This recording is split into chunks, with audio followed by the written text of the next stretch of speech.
Shalom saudaraku yang dikasihi oleh Tuhan. Senang rasanya kembali dapat berjumpa bersama dengan saudara untuk mendengarkan renungan firman Tuhan hari ini. Jumat 26 Agustus 2022. Saudaraku, kita percaya bahwa Tuhan terus menyertai kita dengan anugerah, dengan kebajikan dan damai sejahtera. Saudara, mari kita persiapkan hati kita untuk mendengar renungan firman Tuhan pada hari ini. Biar Roh Kudus yang menjamah, mengubah hati dan pikiran kita untuk dapat menerima setiap kebenaran yang kita dengar. Mari saudaraku, kita satukan hati dan berdoa. Bapa kami yang di surga, dikuduskanlah namamu, datanglah kerajaanmu, dan jadilah kehendak-Mu di dalam hidup kami seperti di surga. Kami bersyukur ya Bapa, kalau hari ini Engkau terus menuntun kami, memimpin kami, sehingga kami boleh berjalan seturut dengan kehendak Tuhan. Roh Kudus mengajar, memberikan pengertian kepada setiap kami untuk dapat melakukan, merenungkan kebenaran firman-Mu. Terima kasih Bapa, berbicaralah bagi setiap kami siap untuk taat dan mendengarkannya. Terima kasih Bapa, kami berdoa hanya di dalam nama Tuhan Yesus. Amin. Nah saudaraku, kita akan mendengar firman Tuhan pada hari ini yang berjudul Pemurnian dan Persekutuan. Firman Tuhan ini tertulis di dalam Mazmur 119 ayat 66 sampai dengan 78. Mari saudaraku, kita akan bersama-sama mendengar firman Tuhan ini. Saya akan membacakannya bagi kita semua. Ajarkanlah kepadaku kebijaksanaan dan pengetahuan yang baik, sebab aku percaya kepada perintah-perintah-Mu. Sebelum aku tertindas, aku menyimpang, tetapi sekarang aku berpegang pada janji-Mu. Engkau baik dan berbuat baik. Ajarkanlah ketetapan-ketetapan-Mu kepadaku. Hati mereka tebal seperti lemak, tetapi aku, Taurat-Mu ialah kesukaanku. Bahwa aku tertindas itu baik bagiku, supaya aku belajar ketetapan-ketetapan-Mu. Taurat yang Kau sampaikan adalah baik bagiku, lebih daripada ribuan keping emas dan perak. Tangan-Mu telah menjadikan aku dan membentuk aku. Berilah aku pengertian, supaya aku dapat belajar perintah-perintah-Mu. Orang-orang yang takut kepadamu melihat aku dan bersuka cita, sebab aku berharap kepada firman-Mu. Aku tahu ya Tuhan, bahwa hukum-hukum-Mu adil, dan bahwa Engkau telah menindas aku dalam kesetiaan. Biarlah kiranya kasih setia-Mu menjadi penghiburanku, sesuai dengan janji yang Kau ucapkan kepada hamba-Mu. Biarlah rahmat-Mu sampai kepadaku, supaya aku hidup, sebab Taurat-Mu adalah kegemaranku. Biarlah orang-orang yang kurang ajar mendapat malu, karena mereka berlaku bengkok terhadap aku tanpa alasan. Tetapi aku akan merenungkan titah-titah-Mu. Amin. Saudara, Bapa adalah pencipta dan pemilik rencana atas hidup kita, yang berarti di dalam badai sekalipun pasti ada maksudnya. Allah, apakah yang ada di dalam badai hidup yang kita alami? Melalui firman Tuhan ini yang tertulis di dalam Mazmur 119 ayat 67. Sebelum aku tertindas, aku menyimpang, tetapi sekarang aku berpegang kepada janji-Mu. ada pemurnian yang dialami oleh pemazmur. Melalui kesulitan, penderitaan hidup, sifat-sifat dan kebiasaan yang tidak berkenan akan muncul. Itulah yang ingin dimurnikan oleh Allah. Mungkin kita baru menyadari di saat seperti mengalami penderitaan hidup, kesulitan. Dan di saat seperti itu juga bisa juga berupa dosa yang selama ini kita biarkan, atau sebaliknya kita berjuang untuk mengalahkannya. Raja Daud mengalami hal ini ketika Nabi Nathan menegur dosanya.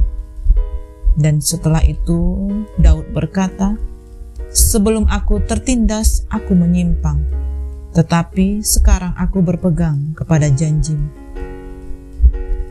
Pemurnian itu akan terus kita alami sampai kita mengalami tahap di mana kita boleh bersama dengan Tuhan. Dan di dalam proses yang kita alami, kita juga akan terus bersekutu dengan Allah yang hidup. Kita boleh merenungkan maksud Tuhan, apa yang Tuhan inginkan melalui hidup kita. Dan melalui perenungan kita, persekutuan kita akan menemukan jawaban sampai setiap persekutuan yang kita alami mengalami keintiman yang lebih lagi bersama dengan Tuhan. Bapa di surga ingin kita mengerti kasih-Nya senantiasa ada di sepanjang hidup kita. Ia memakai berbagai ujian di dalam hidup kita untuk mengetahui apakah ada hal-hal yang menghalangi kita untuk menerima ataupun memberi kasih, kesetiaan, dan juga setiap pernyataan diri kita kepada Tuhan. Sebab hanya Tuhan yang membawa kita untuk masuk kepada tujuan utama dari kehendak-Nya. Saudara, Allah mengenal kita dengan baik dan mengizinkan sesuatu terjadi sesuai dengan kebutuhan kita, sehingga kita dapat berjalan di dalam kekudusan bersama dengan Dia.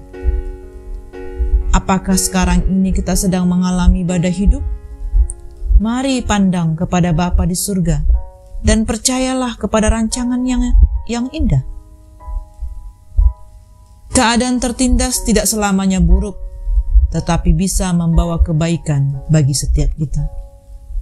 Seperti pembuangan di Babel, bukanlah akhir dari kehidupan.